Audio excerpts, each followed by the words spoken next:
Special force కాబట్టి పంపిస్తే 20 రోజులు 45 రోజులు కానీ వాళ్ళు ఇంటికి వచ్చే పరిస్థితి లేనటువంటి పరిస్థితి ఉంది అధ్యక్ష.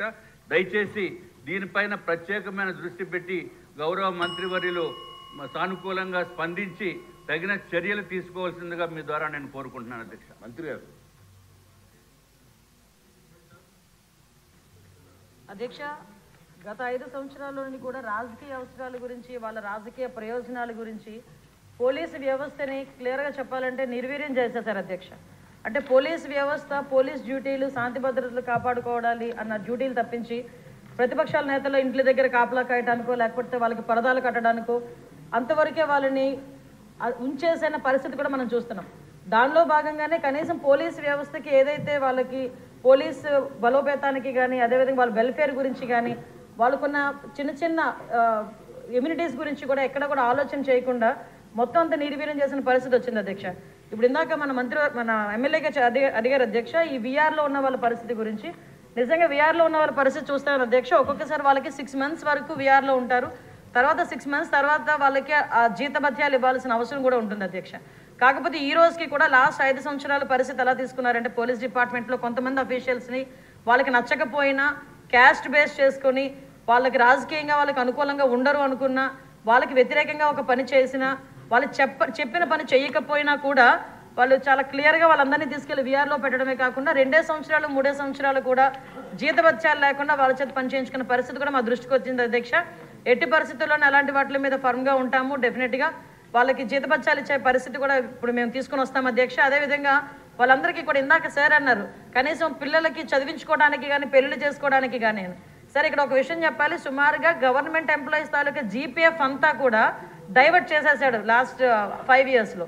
దానికి కోర్టుకి వెళితే టెక్నికల్గా ఏం చెప్పారంటే అన్ఎక్స్పెక్టెడ్గా వెళ్ళిపోయింది డబ్బులు, మాకు సంబంధం లేకుండా వెళ్ళిపోయింది అని ఆన్సర్ కూడా గవర్నమెంట్ నుంచి కోర్టుకి వెళ్ళిన పరిస్థితి కూడా మనం చూస్తూ ఉంటే సిగ్గుపడాలి ఈరోజు. అంటే వాళ్ళు దాచుకున్న వాళ్ళ సొమ్ము కూడా వాళ్ళకి తిరిగి ఇవ్వడానికి కూడా లాస్ట్ గవర్నమెంట్ 5 సంవత్సరాల్లో కూడా జగన్మోహన్ రెడ్డికి మనసు రాలేదు అధ్యక్ష. ఈ రోజు తిరిగి పోలీస్ వ్యవస్థల గురించి విధానాల గురించి రాజ్యాంగం గురించి ఆయన మాట్లాడుతుంటే కొంచెం మనందరూ కూడా ఇబ్బంది పడాల్సిన అవసరం ఉంది అధ్యక్ష. లాస్ట్ 5 years ఇంకోటి అధ్యక్ష, మనకి వెహికల్స్ గురించి కూడా ఇందాక చెప్పారు, వెహికల్స్ గురించి కూడా చాలా క్లియర్గా చెప్పాం. డెఫినెట్గా కొత్త వెహికల్స్ తీసుకోవడానికి గవర్నమెంట్కి ప్రతిపాదన పంపిస్తున్నాం అధ్యక్ష. ప్రతి చోట కూడా వెహికల్స్ మీరు అన్నదైతే వాస్తవం అండి, వెహికల్స్ చాలా ఇబ్బందిగా ఉంది. అంటే స్క్రాప్కి వెళ్ళిపోయే వెహికల్స్ 15 yearsకి ఎట్టి పరిస్థితుల్లోనే స్క్రాప్కి ఇచ్చేయాలి. ఆ వెహికల్స్ అన్ని కూడా చాలా ఉన్నాయి, ఇంచుమించు 50% మనకి కొరత అయితే ఉంది, దానికి కూడా అధిగమిస్తాం. అదేవిధంగా మనందరికీ కూడా 120 లీటర్ల గురించి చెప్పారు అధ్యక్ష. యాక్చువల్గా అయితే ఏజెన్సీ లెవెల్లో ఎక్కడైనా కంపల్సరీగా కావాలి అనుకుంటే కనుక మన డిపార్ట్మెంట్ నుంచి ఎస్పీ లెవెల్లో వాళ్ళకి డీజిల్ పెట్రోల్ ప్రొవైడ్ చేయొచ్చు. కానీ పరిస్థితి ఎందుకంటే రిస్ట్రిక్షన్ పెట్టారు, 120 liters అని రిస్ట్రిక్షన్ ఉంది. దాన్ని ఈరోజు ఒక 300 liters వరకు కూడా రిస్ట్రిక్షన్ని పెంచే క్రమంలో ముందుకెళ్తున్నాం అధ్యక్ష. అదేవిధంగా ఇప్పుడు మీరు అడిగారు అధ్యక్ష, మనకి ఏపీఎస్పీ నుంచి ఏఆర్కి వెళ్ళేదానికి కన్వర్షన్ లిస్ట్ కూడా రెడీగా ఉంది అధ్యక్ష. దీనికి అతి తొందరలోనే వాళ్ళందరికీ కూడా ఏపీఎస్పీ నుంచి ఏఆర్కి పంపించే ఏర్పాటు కూడా జరుగుతుంది.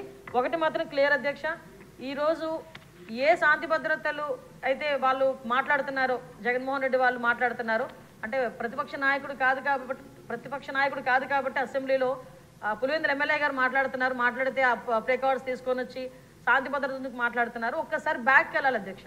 శాంతి భద్రతల విషయంలో శాంతి భద్రతలను కాపాడుకోవడానికి అసలు పోలీస్ డిపార్ట్మెంట్కి వాళ్ళు ఏం చేశారు ఈ రోజుకి కూడా చాలా క్లియర్గా చెప్తున్నాం అధ్యక్ష. పోలీస్ డిపార్ట్మెంట్ని రాజకీయ అవసరాల గురించి కాకుండా ప్రజల భద్రత గురించి శాంతి భద్రతల విషయంలోని కూడా మేము ముందుంటామని మనస్ఫూర్తిగా మీ అందరికీ కూడా తెలియజేసుకుంటున్నాను అధ్యక్ష. నెక్స్ట్ క్వశ్చన్ 36 మన ఫైనాన్స్ మినిస్టర్ గారు.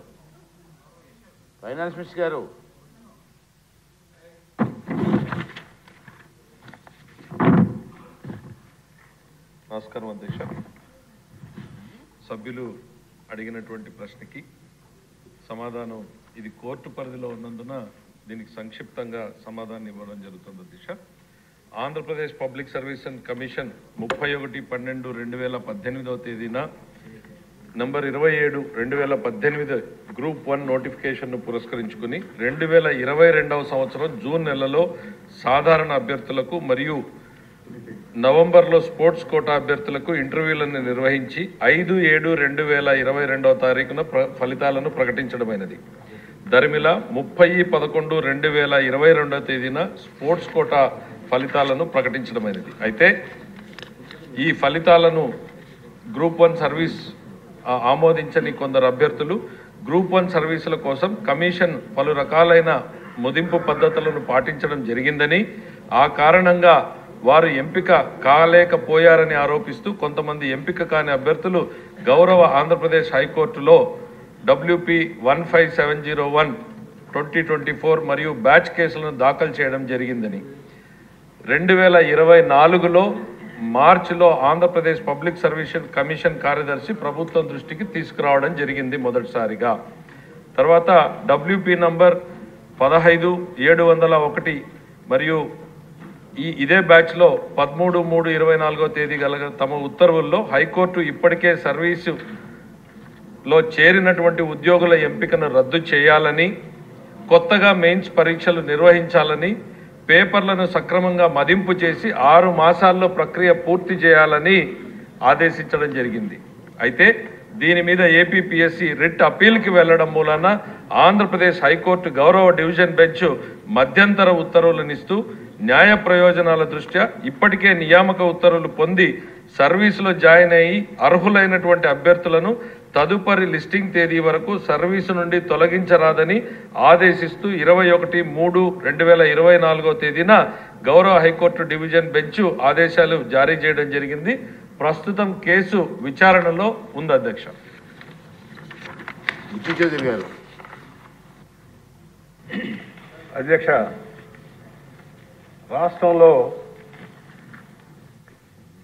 తమ ఉద్యోగ కల్పన కోసం